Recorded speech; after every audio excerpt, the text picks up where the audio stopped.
Halo, balik lagi ke channel aku. Kalian apa kabar? Nah, kali ini aku mau ikutan nih yang lagi happening saat ini, wool roll bread yang dipopulerin oleh si Apron. Jadi aku pengen coba nih, ternyata bisa juga. Kalian mau tahu nggak cara dan tips-tipsnya? Jadi tonton terus videonya. Sebelumnya aku mau ngucapin terima kasih sekali yang udah subscribe dan tonton channel aku. Nah, yuk kita mulai aja prosesnya. Di sini aku ada ragi dan susu hangat. Jadi ini kita mau tes dulu si raginya ini sudah masih bisa digunakan atau tidak. Jadi ini kita campur, kita aduk, kemudian diamkan kurang lebih 10-15 menit. Kita lihat prosesnya, apakah si ragi ini berbuih atau enggak. Nah, kalau dia masih aktif, dia akan berbuih seperti ini. Dan ini sudah bisa digunakan. Kemudian di sini aku ada tepung protein tinggi, kemudian protein rendah, lalu garam dan gula. Nah, ini aku menggunakan mixer aja. Untuk resepnya memang aku modifikasi dari resep aslinya. Jadi ada yang aku tambahin, ada yang aku kurangin. Kemudian masukkan telur, lalu whipping cream. Kalau misalnya teman-teman nggak punya whipping cream, bisa di skip atau bisa diganti dengan susu cair. Kemudian di sini ada kita masukkan juga ragi yang kita siapkan tadi di awal. Nah, ini langsung aja di mixer sampai dia kalis elastis. Kalau teman-teman mau menggunakan tangan, silahkan sekalian olahraga. Nah, sebelumnya terima kasih sekali ya yang udah subscribe, yang udah selalu nonton video aku. Yang belum, ayo teman-teman silahkan dipencet tombol subscribe-nya dan loncengnya. Nah, ini sampai kalis elastis. Jadi kalau misalnya dia sudah tidak lengket lagi, kemudian ada window pane-nya, itu berarti sudah selesai. Nah, ini kita bulatkan dulu, mau kita proofing. Jadi ini mau dikembangkan adonannya kurang lebih nanti 2 kali lipat ukurannya.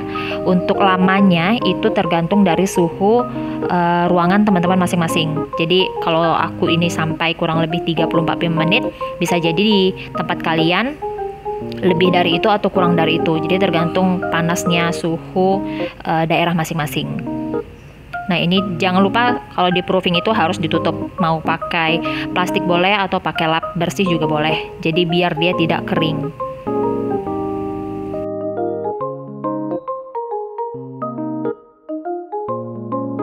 Nah, ini sudah mengembang 2 kali lipat. Ini mau kita kempeskan dulu. Jadi mengeluarkan gelembung-gelembung udara yang terperangkap di dalam adonannya. Agak dimassage aja sebentar. Nah, langsung ke meja kerja aja.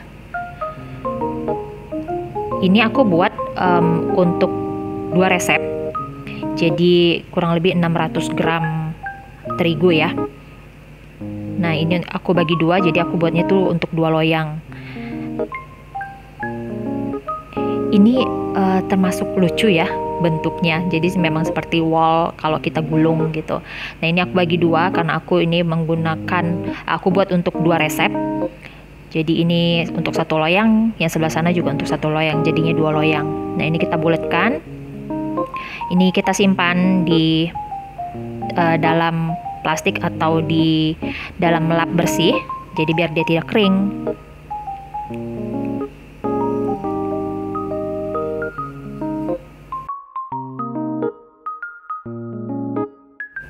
Nah, kenapa aku menggunakan tepung terigu protein rendah dan protein tinggi? Jadi biar tekstur rotinya itu lembut gitu. Jadi kalau protein tinggi itu untuk mengkokohkan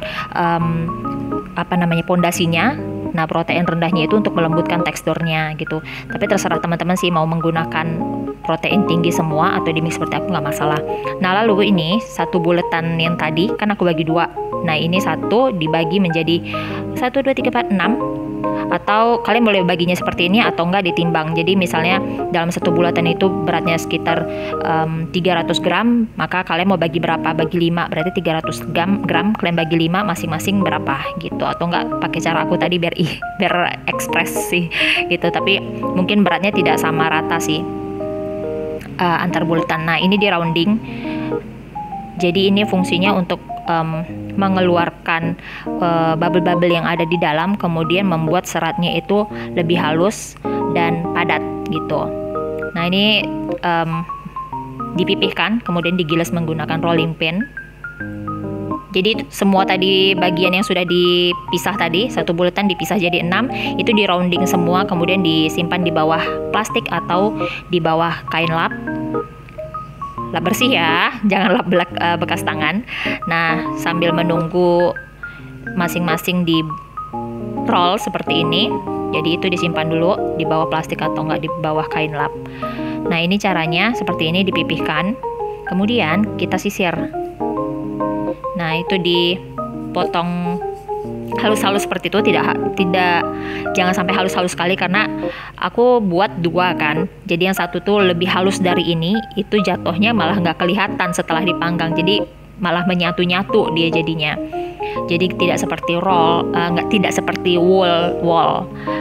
Nah, ini agak berapa senti ya ini? Pokoknya jangan terlalu tipis, jangan terlalu tebal juga. Kalau tebal ntar jatuhnya jadi kayak molen. Nah, ini seperti itu, pakai scraper, boleh pakai yang plastik, boleh pakai yang besi kayak yang aku punya gitu. Itu putus nggak masalah, nanti bisa ditempel seperti itu. Nah, kalau kalian mau kasih isi, pada saat ini sudah bisa dikasih isi, mau dikasih keju atau coklat. Nah, di situ lalu digulung.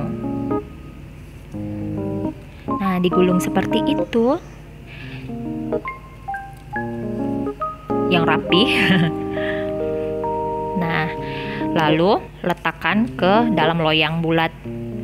Untuk loyangnya sebenarnya sih terserah aja sih, punyanya apa, nggak masalah gitu. Karena aku mau pakai adanya yang ini kurang lebih berapa ya, 20 diameter 20 cm, kemudian dioles dengan butter. Nah, letakkan deh tuh si adonan yang sudah disisir dan digulung tadi.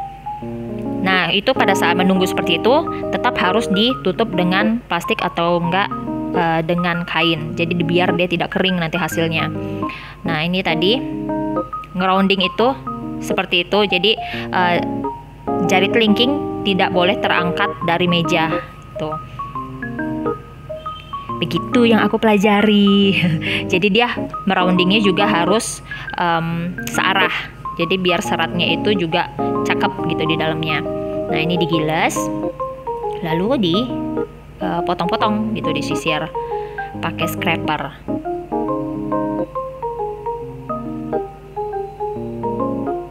Gimana, gampang kan cara buatnya?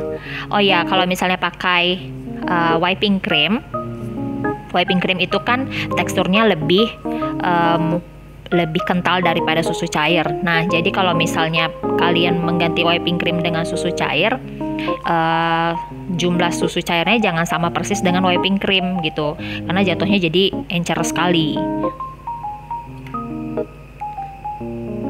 Kalau mau di skip, diganti dengan margarin juga boleh sih. Tuh. Nah, ini diletakin lagi. Begitulah seterusnya sampai habis.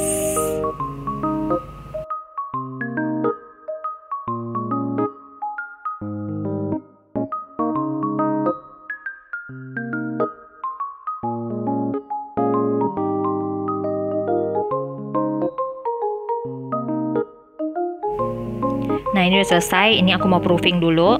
Waktunya juga tergantung masing-masing sih. Pokoknya dia sampai 2 kali double. Nah, ini udah selesai di proofing. Ini aku mau oles dulu. Ini sebenarnya belum 100% proofing selesai. Jadi sehabis dioles ini belum langsung dipanggang. Jadi harus di proofing dulu beberapa saat sampai dia benar-benar komplit, 100% komplit, ready to bake. Jadi ini dioles, aku pakai kuning telur, kemudian susu. Ada yang ngolesnya itu setelah dipanggang, ada yang seperti aku gini sebelum dipanggang, bebas aja sih gitu. Nah, ini sudah selesai di proofing tadi, setelah dioles, kemudian ini ready to bake. Nah, sudah selesai deh. Ini dia hasil akhirnya. Lumayan lah ya, menul-menul ya kan. Ini agak terlihat lah teksturnya. Nah, yang ini yang agak cakepan. Jadi aku buat 2 loyang. Nah, yang ini yang satu lagi. Tuh. Gimana, lembut kan, kalian lihat seratnya. Oke deh, kece. Jadi silahkan dicoba di rumah masing-masing. Terima kasih ya yang udah nonton video aku kali ini dan video-video aku sebelumnya. Jangan lupa di subscribe, like, share, dan komen. Dan follow juga akun Instagram aku @inasofianakirana. Sampai ketemu lagi di video selanjutnya. Dadah, selamat mencoba, semoga berhasil. Nah, lihat dong, aduh kece kan? Ini udah dingin loh, tapi masih lembut dan seratnya, lihat dong, cakep kayak aku. Bye.